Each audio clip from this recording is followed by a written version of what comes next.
कहाँ फंसता है आदमी, मस फॉर्म कैसे बनानी है, नाई फॉर्म कैसे बनानी है और ते फॉर्म कैसे बनानी है। बाकी सब मस फॉर्म बनाने का सबका एक पैटर्न है। ऊ के अलावा सारे वर्ब्स का नाई फॉर्म बनाने का पैटर्न एक सा ही। ते फॉर्म सबका अलग अलग है। मिसाल के तौर पर ऊ पे ख़त्म होने वाले वर्ब का ते फॉर्म कैसे बनती है, जोर से बोलिए। छोटा तुसु और ते लगा देते हैं ऊ हटा करके, पूरी बात बताएं, ऊ हटा के छोटा तुसु और ते लगा देते हैं। कू पे ख़त्म होने वाले वर्ब की ते फॉर्म कैसे बनती है, ते इरू। क्या मतलब वो इस बात का, कू हटा के ईते लगा देते हैं। अच्छा, सू पे ख़त्म होने वाली वर्ब कैसे, सू पे ख़त्म होने वाले वर्ब की ते फॉर्म कैसे बनती है,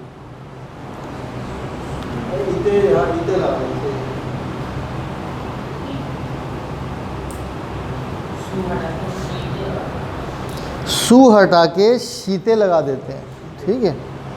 और बू, मू और नू पे ख़त्म होने वाले वर्ब की ते फॉर्म कैसे बनती है,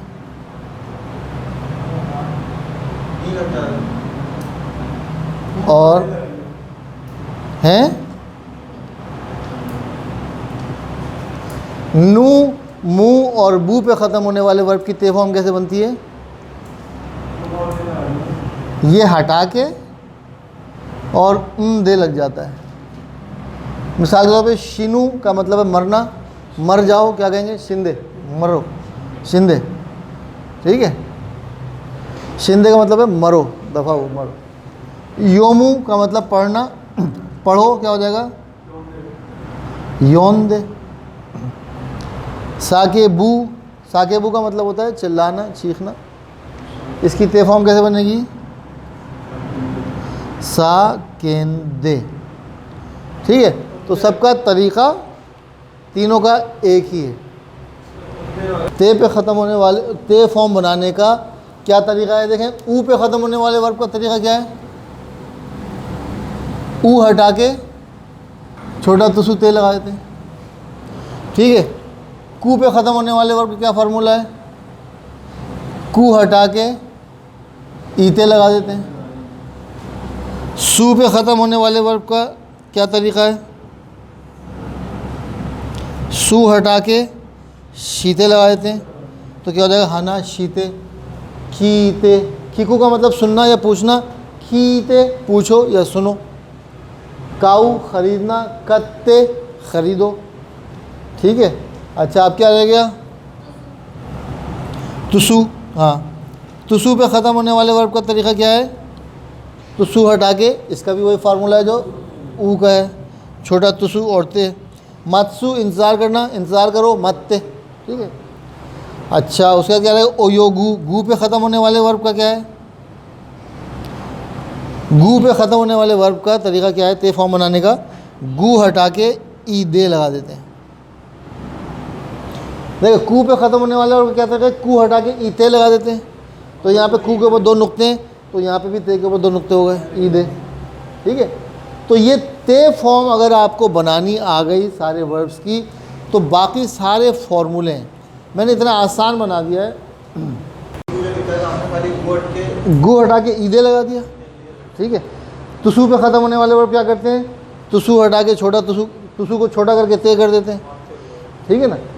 अच्छा, अब क्या रह गया, अब रह गया रू पे ख़त्म होने वाले वर्ब। रू पे ख़त्म होने वाले वर्ब का दो पैटर्न है। रू पे ख़त्म होने वाले वर्ब के दो पैटर्न हैं। एक है ताबेरू पैटर्न, ठीक है, और एक है स्वारू पैटर्न। जी, ताबेरू का मतलब टू ईट और स्वारू का मतलब नहीं पता, स्वारू का मतलब ही नहीं पता आप लोगों को। स्वारू का मतलब बैठना। सुवारू और हमारे वाले जो है ना बोलने में करते हैं सुवारू और सवारू में कोई फ़र्क नहीं समझते। हम लोग सुवारू और सवारू में कोई फ़र्क नहीं समझते, जबकि ये बहुत बड़ा फ़र्क है। देखें, कुछ अल्फाज ऐसे होते हैं जो कि मिलते जुलते हैं, जापानी में तलफ़ुज़ से कुछ का कुछ हो जाता है, ठीक है। खिरेई और खिराई। खिराई का मतलब है खूबसूरत, सॉरी खिरेई का मतलब है खूबसूरत और खिराई का मतलब है बदसूरत, नापसंदीदा। तो इसमें आप लोगों ने अगर मिस्टेक की तो वो आपकी आखिरी गलती साबित होगी। क्योंकि जापान में लड़कियां पढ़ती बहुत मुश्किल से, और अगर पढ़ गई और आपने उससे कहा खिराई दिसने, आप कहना क्या चाह रहे हैं कि तुम खूबसूरत हो, खिराई दिसने, और आपने कह दिया खिराई दिसने, तो उसने कहा भाई चल निकल यहाँ से, तू अगर मैं बदसूरत हूँ तो फिर मुझसे फ्री क्यों हो रहा है। तो आपकी कहानी वहीं की वहीं ख़त्म हो जाएगी। हसरतुल गुंचों पे जो बिन खिले मुरझा गए। क्या कह, हाँ अभी बता रहा हूँ इस पर। अभी तो पहले तो ये समझ में आ गया, इतनी ज़रूरी बात आपको समझा रहा हूँ, आप तो स्वारू में बैठे हैं, ये मैं बता चुका हूँ पहले। ठीक, अच्छा चलिए, तो अब इनका इशू है स्वारू और सवारू में क्या फ़र्क है। देखिए स्वारू का मतलब है बैठना, ठीक है, और सवारू का मतलब है छूना, ठीक है, टू टच, ठीक है। तो मैं एक ऑफिस में गया और मैं जो था वो रिसेप्शन पे खातून बैठी थी, बहुत खूबसूरत सी, ऐसी खूबसूरत थी भी नहीं, बस वो उस ज़माने में जवानी में हर आदमी हर औरत खूबसूरत लगने लगती है, ठीक है। तो वो क्या हुआ कि वो मैं उससे पूछना चाह रहा था कि मैं क्या बैठ जाऊँ, तो मुझे कहना था स्वत्तेमो ईदिस्का, स्वत्तेमो ईदिस्का। ये तो आप लोगों को पैटर्न आता है ना, ये पैटर्न तो आपको आता है ना। किसी से जब इजाज़त लेना होती है तो हम वर्ब की ते फॉर्म के साथ मो ई दिस्का लगा देते हैं। स्वत्ते मो ई दिस्का यानी बैठ जाऊं, क्या बैठने की इजाज़त है, क्या बैठ सकता हूं। स्वत्ते मो ई दिस्का, तो मुझे क्या पूछना था, स्वत्ते मो ई दिस्का, और मैं सू और सा में को फ़र्क नहीं समझता था, तो मैं कहा सवत्ते मो ई दिस्का। तो वो हंसने लगी, समझ गई कि ये अभी जापानी में कच्चा है, तो उसने समझा के मुझे कहा कि स्वत्ते को दसाई। पहले इशारे से मना किया कि नहीं छू नहीं सकते तुम, फिर उसने कहा स्वत्ते को दसाई, बैठ जाइए, ठीक है। तो सवत्ते मोईदिस का और स्वत्ते मोईदिस का में बड़ा फ़र्क है। तो आपने ये गलतियाँ, जापानी ज़ुबान में तलफ़ुज़ का जो है वो बहुत फ़र्क है, स्वत्ते मोईदिस का और सवत्ते मोईदिस का। हर जगह अपना अपना कल्चर है। स्वत्ते का मतलब बैठना नहीं, स्वारू का मतलब है बैठना, टू सिट, और सवारू का मतलब खड़े हो जाना। फिर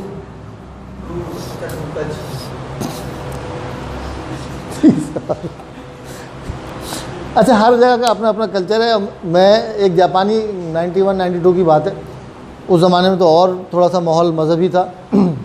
तो एक जापानी आया, उसने जो था मेरे साथ को 15 दिन वो इंटरप्रेटर के तौर पे हम उसके साथ रहे। कराची में, लाहौर में, इस्लामाबाद में, जगह जगह हम फिरते रहे उसके साथ, हमें इंटरप्रेटर के तौर पे जाना था।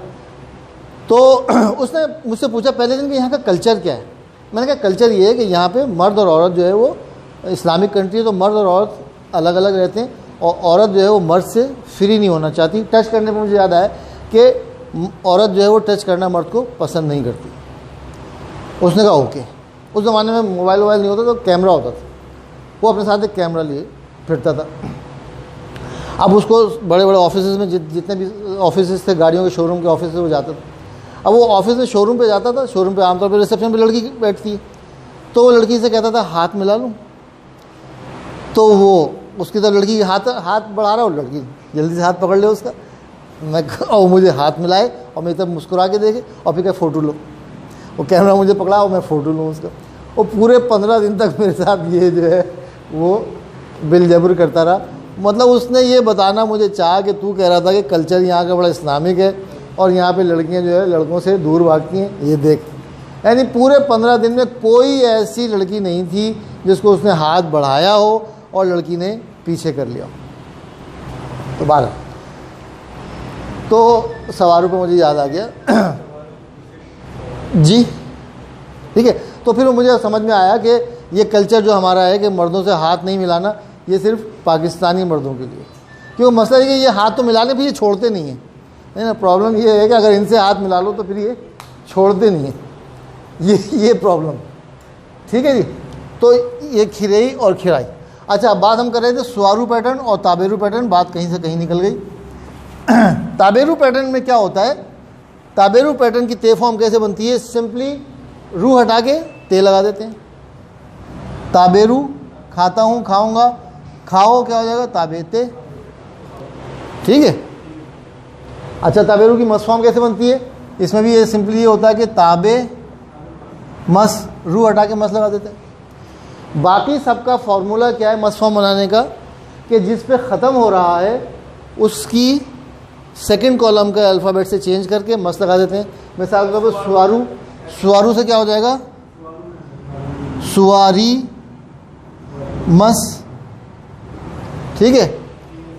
काकू, काकी मस, काऊ, काई मस, हानासु, हानाशी मस, ओयोगु, ओयोगी मस, मात्सु, माची मस। सब का फार्मूला मस फॉर्म बनाने का क्या है कि थर्ड कॉलम के अल्फ़ाबेट को हम रिप्लेस कर देते हैं सेकंड कॉलम के अल्फ़ाबेट से और उसमें आगे मस लगा देते हैं।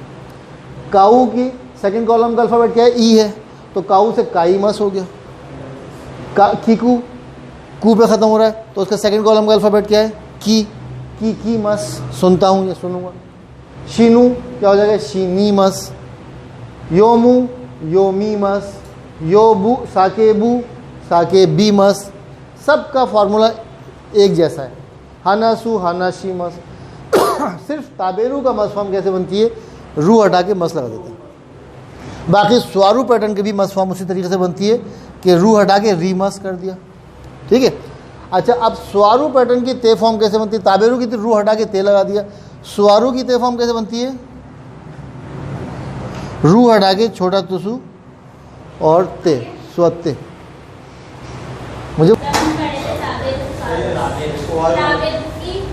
ताबेरू की ते फॉर्म क्या है, ताबेते, और स्वारू की ते फॉर्म क्या है, स्वते, ठीक है। तो बाकी सब का पैटर्न एक ही है।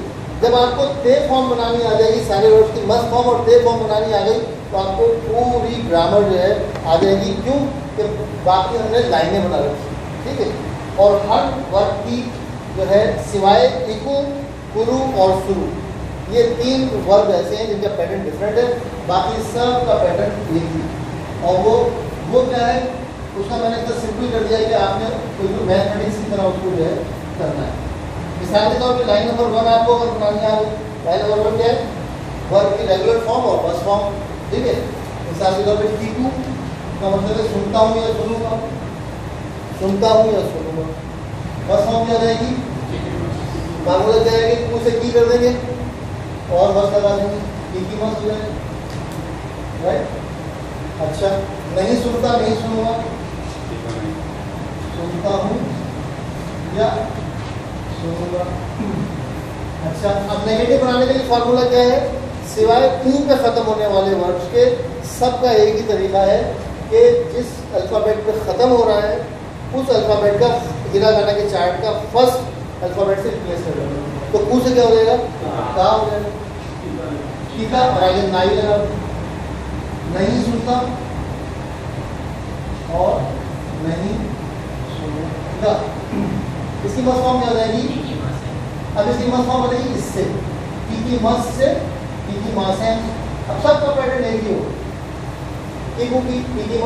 की मास है, ताबे मास है, स्वारी मास है, सवारी मास है, यो भी मास है, साके भी मास है, शीनी मास है। सबका मस से मासन हो जाए, ठीक है। इंपॉर्टेंट क्या है, ते फॉर्म बनाना। लाइन नंबर 3 क्या है, ते फॉर्म। की कू पे खत्म होने वाला वर्ड है, क्या तरीका है, कू हटा के कीते का मतलब सुनो, और पोलाइट में आप कहते हैं सुनिए। इस लफ्ज़ से नफरत होती है, सुनिए, इतना अजाब लगता है ये लफ्ज़, बस सुनिए। मैं तो जब शुरू में शादी की थी तो पूछता आपका नाम क्या, मैं कहता मेरा नाम सुनिए, ठीक। क्या आप करते क्या, मैं कहता हूँ बेगम को मैं जैसे ससुराल लेके जाता और शाम को ससुराल में करते क्या, ये मेरी ड्यूटी हो गई थी। तो बोलिए सुनिए जो है ना, नाम इससे चिड़ हो। अच्छा, सुनिए क्या हो जाएगा, पूरा साइलेंस है, ठीक है। मत सुनो क्या हो जाएगा। अब फॉर्मूला है, लाइन नंबर 4 से फॉर्मूले शुरू हो जाते हैं। ये फॉर्मूले आपके दिमाग में उठाइए कि आपको कहीं नहीं पढ़ा जाएगा, कारण जिस तरीके से मैं पढ़ा रहा हूँ आपको कोई इस तरीके से नहीं पढ़ाएगा कि अगर आपने ये फॉर्मूले दिमाग में उठा लिए तो ये पूरा 80% ग्रामर आपकी जो है पूरी कवर हो गई। आपने इन फार्मूलाज को अगर दिमाग में ठीक से बिठा लिया, आपको पूरी जापानी जुबान का 80% ग्रामर आपने ग्रेस्प कर लिया, ठीक है। अब क्या है, लाइन नंबर 4 का फार्मूला क्या है, line number 4 equal to line number line number 2 plus दे। ठीक है। लाइन नंबर इसमें क्या करना है, 2 प्लस दे करना है। लाइन नंबर 2 क्या है, थीटा 9, थीटा 9, इसमें क्या लगाना है, दे, मत सुनो, ठीक है, और मत सुनिए क्या हो जाएगा, इसमें खुदा नहीं लगा देना बस, थीटा 9 दे खुदा साइन, ठीक है।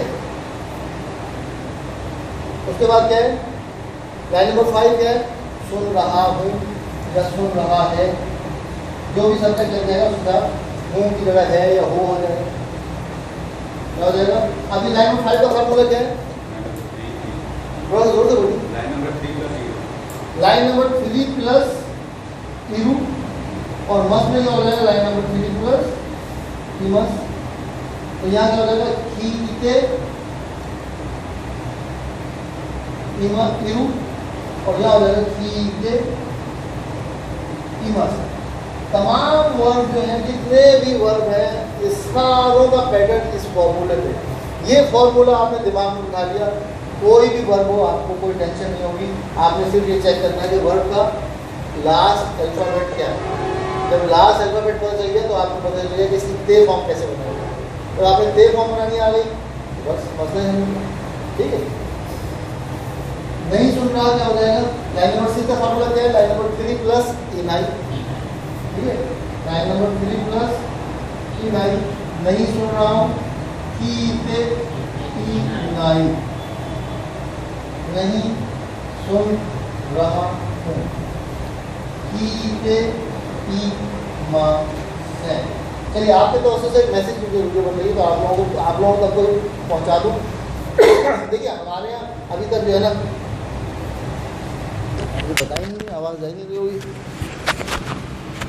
हमारे यहाँ अभी तक लोगों को जो है ये पता है कि जनाब सी पैक शुरू होने वाला है, तो चाइना आ रहा है, बस चाइनीज़ सीख लो। भीड़ चाल है हमारे, ठीक है ना, कि अगर मैंने जो है सुजुकी पिकअप लेके जो है अपना कारोबार शुरू किया है और मैं चौक पे खड़ा हो गया हूँ कि जनाब लोग मेरी सुजुकी को हायर करेंगे, 15 दिन बाद मेरे पीछे 10 गाड़ियाँ और लगेंगी। वो कह रहा है मैं भी यही काम कर रहा हूँ। मैंने अगर गन्ने के रस की मशीन लगा दी तो मेरे बराबर में वो भी गन्ने के रस की मशीन लगा देगा, और लाइन से गन्ने की रस की मशीन लगी होगी। तो यहाँ पे हमारे यहाँ मिजाज ये हमारा भेड़ चाल है कि बस भेड़ों की तरह सब चलना शुरू। भेड़ चाल का मतलब पता है किसी को, भेड़ चाल क्यों कहते हैं? भेड़ें जो हैं वो बस वो जो उससे आगे चल रहा है उसको फॉलो करती हैं। आप अगर बहुत सारी भेड़ों का रेवड़ जा रहा हो, आप एक स्टिक जो है ऐसे करके सामने लगा दें, तो जो आगे वाली भेड़ है वो क्या करेगी, उससे आगे छलांग लगा जाएगी। फिर जो उसके पीछे वाली होगी वो भी छलांग लगा जाएगी, तीसरी उसके पीछे। उसके बाद जब 10 गुजर जाएँ आप स्टिक हटा दें। अब आप स्टिक हटा भी देंगे लेकिन वो भेड़ें जो है ना वो छलांग लगा जाती है, क्यों पता है कि वो मेरे आगे जो है वो छलांग लगा गई थी, तो वो सब इसलिए उसको कहा जाता है भेड़ चाल। तो हमारा जो है मिजाज भेड़ चाल का है कि जनाब सब ओहो जनाब चाइना आ रहा है, चाइना हो, चलो जी चाइनीज़ सीखो। अब चाइनीज़ हर साल हज़ारों स्टूडेंट चाइना जा रहा है और हज़ारों स्टूडेंट चाइना से वापस आ रहा है, ठीक है। तो बेतहाशा तो लोग चाइनीज़ जाने वाले कराची में ही हो गए। अब आप कह रहे हैं कि जनाब एक तो मैंने इतनी मुश्किल से चाइनीज़ सीखी, अब तो मुझे कम से कम 1.5 लाख रुपए की जॉब मिलनी चाहिए। वो भाई आपको 50 हज़ार की जॉब नहीं मिलेगी, और 50 हज़ार की जॉब आप करने लगे, एक हफ्ते बाद पता चला दूसरा आदमी खड़ा हुआ है बॉस के पास, क्या हुआ जी, छोड़े सर इसको निकाले, मैं 40 हज़ार में कर दूँगा। तो आपकी जॉब सिक्योर नहीं है। क्यों कि जब जहाँ डिमांड और सप्लाई पे दुनिया चल रही, जिस चीज़ की डिमांड सप्लाई ज़्यादा हो जाएगी डिमांड कम हो जाएगी, जब डिमांड कम हो जाएगी वैल्यू कम हो जाएगी, ठीक है। चीनी क्यों महंगी हो जाती है कि चीनी मार्केट से गायब हो जाती है, तो क्या होता है, गन्ने की काश्त कम हुई तो चीनी जो है कम बनी, जब चीनी कम बनी तो कीमत बढ़ गई। तो ये आर्टिफिशियल गेम भी करते हैं हमारे कारोबारी हजरात, वो एक अलग बहस है, उसमें कभी आप लोगों को टीवी पे बताऊंगा क्या होता है। ये बातें मैंने टीवी वालों के लिए रखी हैं। आप लोगों के लिए सिर्फ ये समझने की चीज़ है कि चाइनीज़ सीखना दुनिया की मुश्किल तरीन ज़ुबान है चाइनीज़, और चाइनीज़ सीख के जब आप मार्केट में आते हैं तो पहले तो चाइनीज़ को इंटरप्रेटर चाहिए ही नहीं। चाइनीज़ जो है वो अपनी टूटी फूटी अंग्रेज़ी में काम चला लेता है, उसको कोई अंग्रेज़ी का इंटरप्रेटर नहीं चाहिए, खुद अच्छी इंग्लिश बोल लेते हैं वो। बल्कि वो इंग्लिश या वो अंदरून सिंध जाते हैं सिंधी बोलने लगते हैं, बलूचिस्तान जाते हैं तो बलोची बोल रहे होते हैं, तो उनको इंटरप्रेटर नहीं चाहिए। जबकि जैपनीज़ जो है वो कोई और लैंग्वेज तो छोड़ें, वो इंग्लिश ही नहीं बोलता, आती बहुत अच्छी है उन लोगों को लेकिन वो बोलते नहीं। तो मैं आप लोगों को फिर बता रहा हूँ और बताए चला जा रहा हूँ और बताता रहूँगा कि जैपनीज़ लैंग्वेज बहुत बड़ी मार्केट है इंटरप्रेटर की, ना सिर्फ पाकिस्तान में बल्कि पूरी दुनिया में। मैंने आपको बताया कि मैं प्रोफेशनली जो था वो ये काम करता था कि आपने देखा होगा 3 टांगों पे मशीन दूरबीन रखी है, उसमें झांक रहे हैं। वो काम क्या था? लैंड सर्वे काम था, उसको ज़मीन की पैमाइश का काम था मेरा। कराची के तमाम पुराने आर्किटेक्ट जो थे वो बाई नेम मुझे जानते थे। सेठ आबिद आप लोगों ने सुना होगा, सेठ दाऊद जत और सेठ साबू, ये डॉलमैन सेंटर वाला, ये सब मुझे बाई नेम जानते थे। सेठ आबिद तो मुझे शुजा जापान वाला के नाम से पुकारते थे, क्योंकि नया नया मैं जापान से आया था। तो मैं कह रहा हूँ मेरा प्रोफेशन वो था, जो लैंड सर्वे भी यूनिक प्रोफेशन था। लेकिन जब मैं अमेरिका गया और मैंने जनाब लैंड सर्वेयर की जॉब तलाश की तो पता चला $3,500 सैलरी है, और जब मैंने जैपनीज़ इंटरप्रेटर की जॉब तलाश की तो पता चला $5,500 सैलरी है। तो मैंने अपना जो प्रोफेशन था वो साइड पे रखा और जैपनीज़ इंटरप्रेटर का प्रोफेशन मैंने अडॉप्ट कर लिया। अच्छा, तो न सिर्फ, और मैं ये बात अमेरिका की कर रहा हूँ, इंग्लैंड में 4,000 पाउंड पर मंथ सैलरी थी अभी 2 साल पहले जैपनीज़ इंटरप्रेटर की। बाकी सारे इंटरप्रेटर बहुत मिलते हैं। तो जो चीज़ कम, अच्छा कम क्यों है, जैपनीज़ इंटरप्रेटर कम क्यों है? इसलिए कि जापान कोई जा नहीं पाता। चाइना तो हर साल भर भर के जा रहे हैं ट्रक में लोग, स्कॉलरशिप भी मिल रही है और सब कुछ हो रहा है, वीज़ा आराम से मिल रहा है। जापान वीज़ा ही नहीं देता। जापान की एम्बेसी देखें उल्लू बोल रहा होता है, सबको पता है जापान का वीज़ा मुश्किल से मिल रहा है, तो कोई जा ही नहीं पाता जापान। अच्छा, जो चला जाता है फिर वो वापस नहीं आता, कहता है जन्नत से भी कोई वापस जाएगा। तो जन्नत तो बहर हम लोगों ने नहीं देखी, और जिन लोगों ने देख ली वो बेचारे वापस नहीं आ सकते। लेकिन दुनिया में जो जन्नत है वो मैं देख चुका हूँ। मैं आपको बता रहा हूँ, जापान जो है वो दुनिया इस सरजमीन पे जन्नत की तरह है। ठीक है, करप्शन वहाँ पे भी है, करप्शन तो नहीं, हादसा होते हैं, हाँ कुछ वाक़यात लूट मार के हो जाते हैं, लेकिन दुनिया का सेफेस्ट कंट्री कहलाता है, दुनिया का महफूज तरीन मुल्क जापान कहलाता है। तो जो जापान चला जाता है वहाँ से वापस ही नहीं आता। तो दुनिया में जापानी ज़ुबान बोलने वाले की किल्लत है। तो जो जिस चीज़ की किल्लत है उस चीज़ की वैल्यू बड़ी है। आप मुझे बताएं, आप कौन सी पढ़ाई करेंगे जो आपकी पाकिस्तान में कराची में लाख रुपए की सैलरी हो? या तो कस्टम में जॉब कर लें, अब तो कस्टम में भी इतना इनकम नहीं रही, ठीक है, या कोई सरकारी मुलाजमत में रिश्वत वगैरह लेने लगे आप। अगर आप हलाल से कमाना चाहते हैं तो आप MBA कर लें, PhD कर लें, कुछ भी कर लें, आपको सैलरी जो है वो 40-50 हज़ार से ज़्यादा की सैलरी स्टार्टिंग नहीं होगी। ठीक है,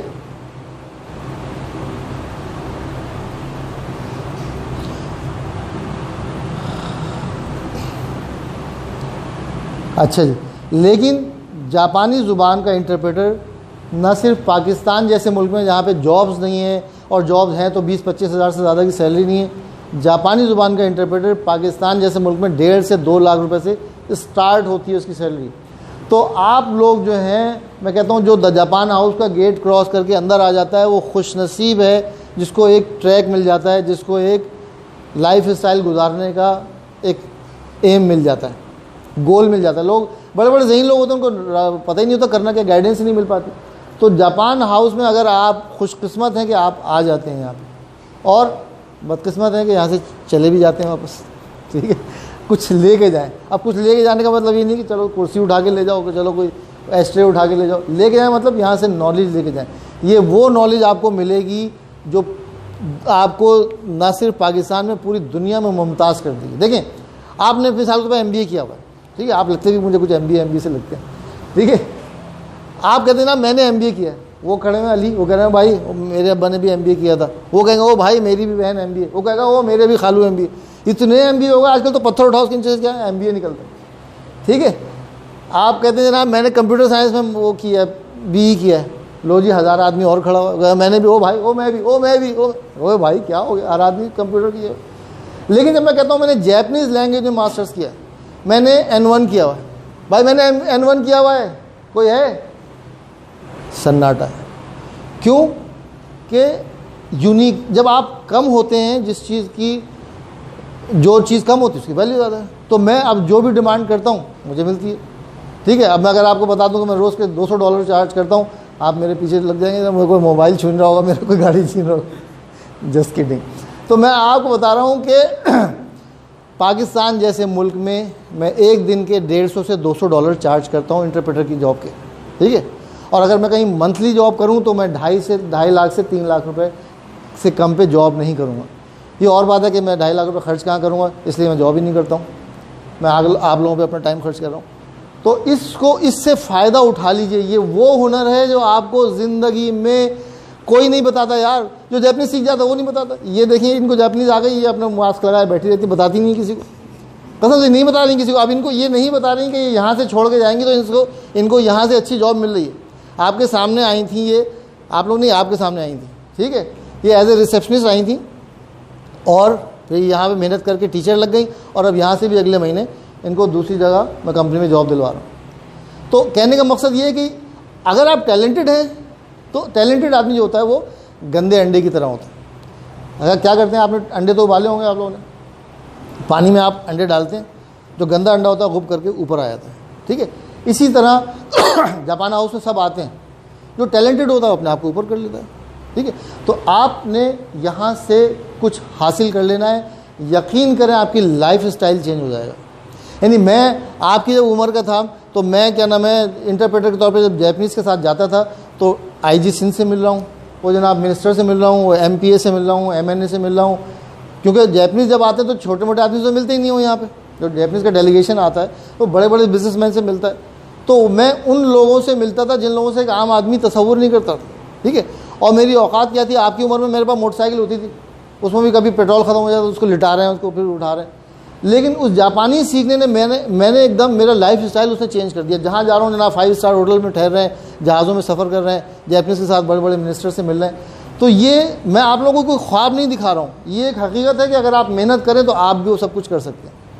और अब तो इतना आसान है कि आपने 2 लेवल किया, आपको जापान का वर्क वीज़ा मिलने वाला है इंशाल्लाह। और ठक करके आपने 2 लेवल किए, चलिए आप जापान ही पहुँच गए, ख़त्म ही हो गई बात।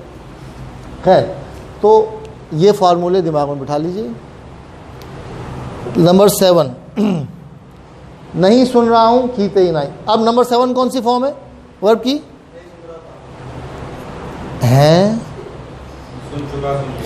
सुन लिया या सुन चुका, सुन लिया क्या हो जाएगा? ये वर्ब की ता फॉर्म कहलाती है। देखिए लाइन नंबर 3 वर्ब की ते फॉर्म है और लाइन नंबर 7 वर्ब की ता फॉर्म। इसका सिंपल तरीका ये है कि वर्ब की ते फॉर्म में से ते की जगह ता लगा देते हैं। कीता, कीते से हो जाएगा कीता, सुन लिया। और इसकी मस फॉर्म कहाँ से बनेगी?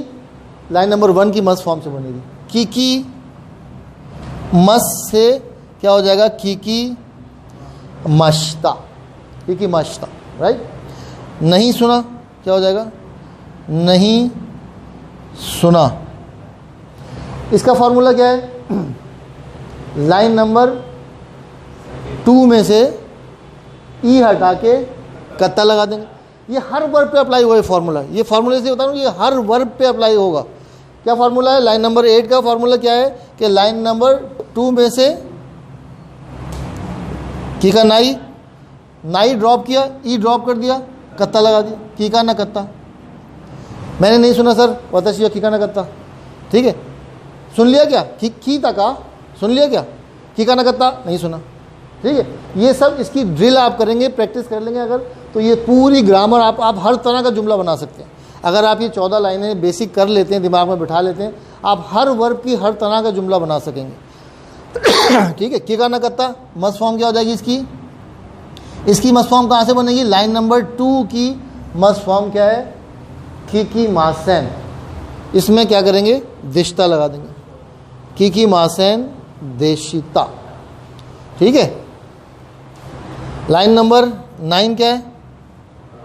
सुन रहा था, ठीक है। सुन रहा था क्या हो जाएगा? कीते, इरू की जगह ईता लग जाएगा। लाइन नंबर 9 का फॉर्मूला क्या है? लाइन नंबर 3 प्लस ईता या इमश्ता, मस फॉर्म में इमश्ता। कीते ईता सुन रहा था या कीते ई मश्ता। नहीं सुन रहा था, यहाँ पे लाइन नंबर 3 प्लस ई ना कत्ता या ई मा सैन देशिता। तो ये क्या हो जाएगा? खीते, लाइन नंबर 3 क्या है? खीते, आगे क्या लग जाएगा? ईना कत्ता और खीते ई मासैन देशिता, ठीक है। अब ये किस पे किया हमने? कू पे ख़त्म होने वाले वर्ब पे। अब इसी पे आप कोई सा भी अप्लाई कर रहे हैं, चलें इस पे अप्लाई कर दीजिए। नू पे ख़त्म होने वाला वर्ब अप्लाई कर देते हैं इसमें, ठीक है, शिनू कर देते हैं। नू पे ख़त्म होने वाला वर्ब क्या है? शी नू, मरता हूँ या मरूंगा।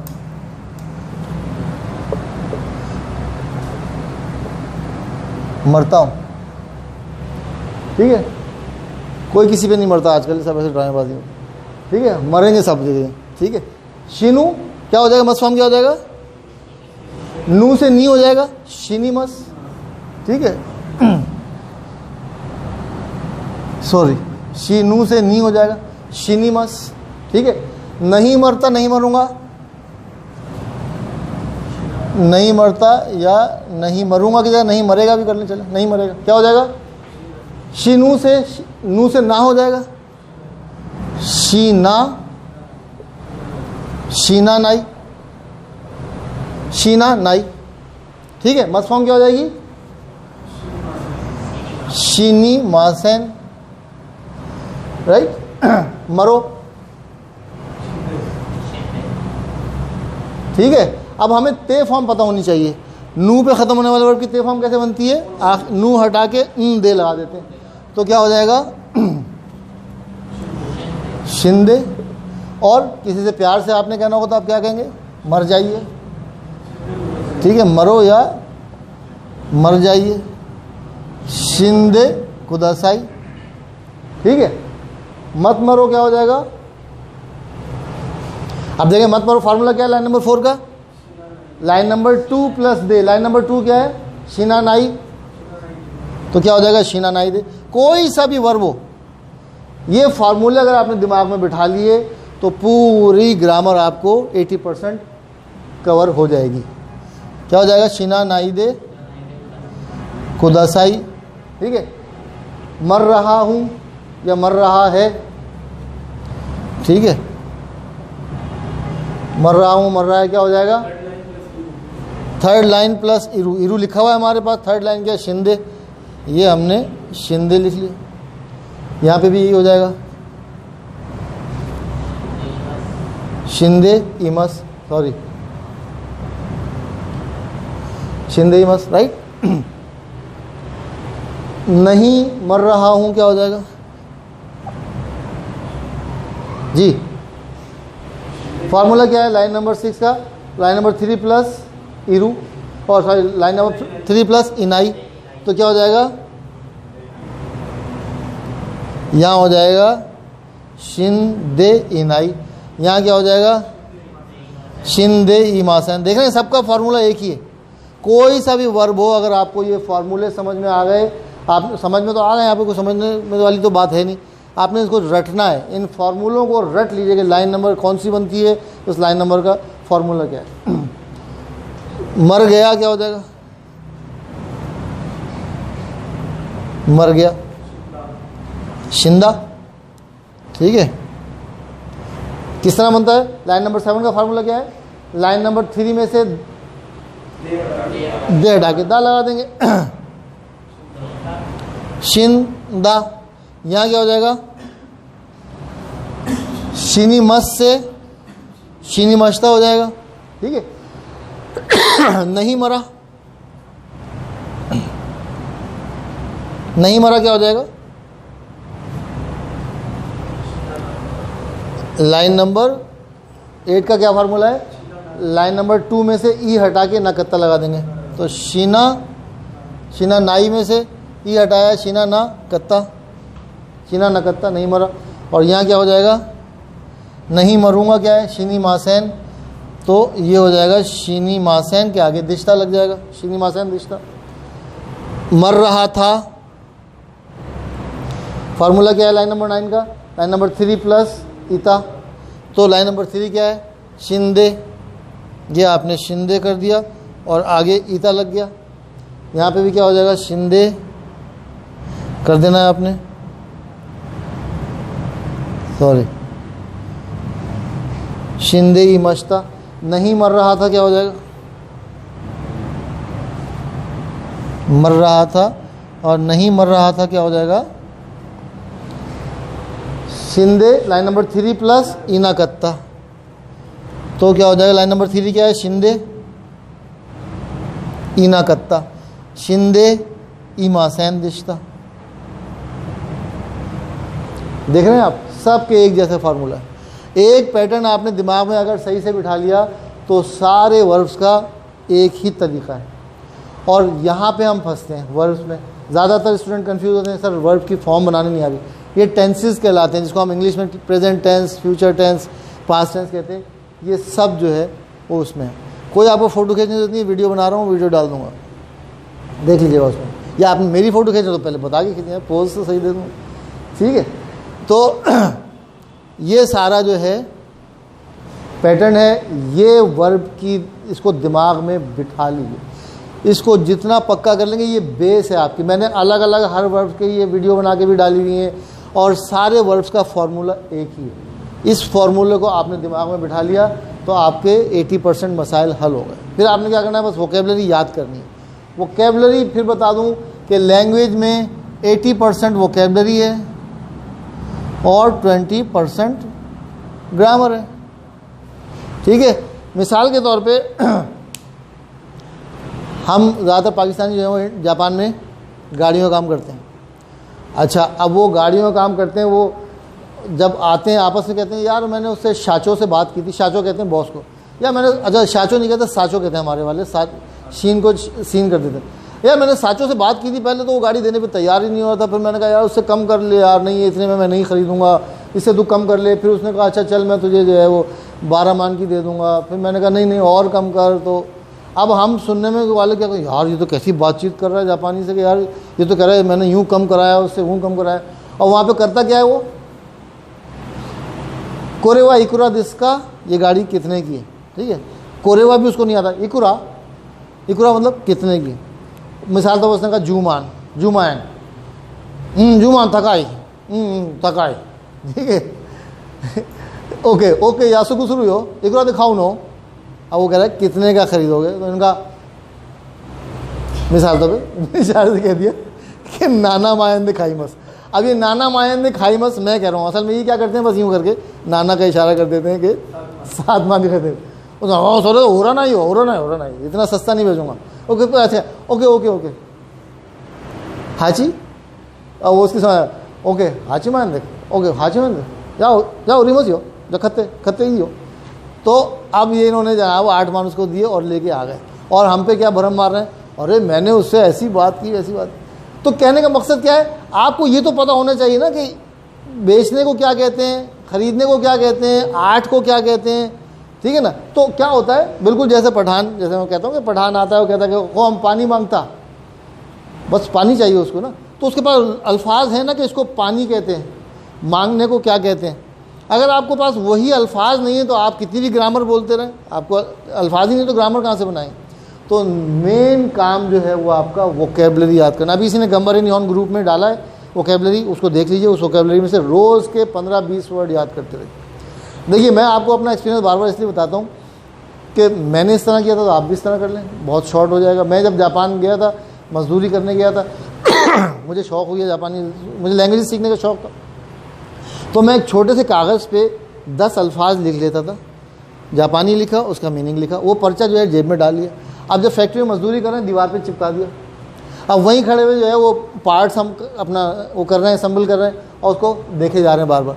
तो जब आप एक कागज़ को 100 दफ़ा देखते हैं, 20 अल्फाज को आप 100 दफ़ा देखते हैं, आपको याद हो जाते हैं। तो सारा दिन उस अल्फाज को देखे जा रहे हैं, सारा दिन देखे जा रहे हैं, वो याद हो गए, वो याद हो गए। वो पर्चा लाया, उसको फेयर कॉपी में वो 20 अल्फाज लिखे, और फिर दूसरे 20 अल्फाज उतार लिए कागज़ पे, वो लेके चले गए। तो इस तरह 6 महीने में, अब अंदाज़ा लगा लीजिए कितने अल्फाज कर लिए मैंने। एक दिन में 20 किए तो कितने हो गए हैं, 6 महीने में 600 हो गए, महीने में 600 हो गए ना। तो 6 महीने कितने हो गए, 6 6 3600, 3500 अल्फाज हो गए। तो टोटल लैंग्वेज आपको आने के लिए 5 से 7 हज़ार अल्फाज चाहिए। किसी भी कोई भी लैंग्वेज हो, जापानी के अलावा, जापानी थोड़ी सी मुश्किल है, कोई भी लैंग्वेज हो, आपको 5000 अल्फाज उस लैंग्वेज के आ जाएंगे, बस आपके लिए काफ़ी होगा। तो 6 महीने में मैं जापानी ऐसे बोलने लगा था कि फ़ोन पे अगर बात कर रहा होता तो किसी को ये नहीं पता चलता था कि ये फॉरेनर है या जापानी। क्यों, मेरे पास वोकेबलरी थी। तो वोकेबलरी आपकी ताकत है, वोकेबलरी जो है वो ग्रेस कर, ठीक है। तो अब हम चलते हैं, ये फार्मूला समझ आ गया आपकी। चलिए अब हम इसकी प्रैक्टिस कर लेते हैं। वो सो रहा था, वो सो रहा था, सोने को क्या कहते हैं? नेरू। नेरू का मतलब है सोना। आप देखें ना, आपको यही नहीं पता कि सो रहा था, सोने को क्या कहते हैं, तो आप कैसे बनाएंगे? सोना क्या हो जाएगा? नेरू। और नेरू कौन सा पैटर्न है? ताबेरू पैटर्न है। तो नेरू की मस फॉर्म क्या हो जाएगी? नेमस। अब वो सो रहा था, कहाँ पे आ जाएगा? सो रहा था, कौन सी लाइन आ जाएगी? Line number 9। ठीक है, चलिए शिंदे हम हटा देते हैं। नेरू की मस फॉर्म क्या है? नेमस। और आपको क्या फॉर्म आनी चाहिए? ते फॉर्म। नेरू की ते फॉर्म क्या है? ताबेरू की ते फॉर्म ताबेते, तो नेरू की ते फॉर्म क्या हो जाएगी? नेते। सिंपल। अब वो सो रहा था, क्या हो जाएगा? नेते ही था। हो गई बात आसानी। तो ये अगर आपने पैटर्न समझ लिया तो आप किसी भी जुमले को बना सकते हैं। ठीक है। मैं सोऊंगा, क्या होगा? मैं अब सोऊंगा, क्या हो जाएगा? वतशिवा अब सोऊंगा, वतशिवा इमा इमा नेरू, वतशिवा इमा नेरू। ठीक है, या नेमस। ठीक है, सो जाओ, सो जाइए, नेते कुदसाई। ठीक है, वो सो गया है, वो सो गया है, वो के लिए क्या लगाए? हाँ, ने ही मचता, ने मचता। ताबेरू की ताफाम क्या है? ताबेरू की ते फॉर्म क्या है? ताबेरू की ते फॉर्म क्या है? ताबेते। तो ता फॉर्म क्या हो जाएगी? ताबेता। बस खत्म होगा। तो ताबे मस्त से क्या हो जाएगा? ताबे मचता। करेवा नेता, वो सो गया, या करेवा ने मचता। बात समझ आ रही? ये 9-10 लाइनें जो हैं इनको घोल के पी जाइए, बता रहा हूँ, ये बहुत इंपॉर्टेंट है। इसको आपने समझ लिया, पूरी जापानी ज़ुबानी आपकी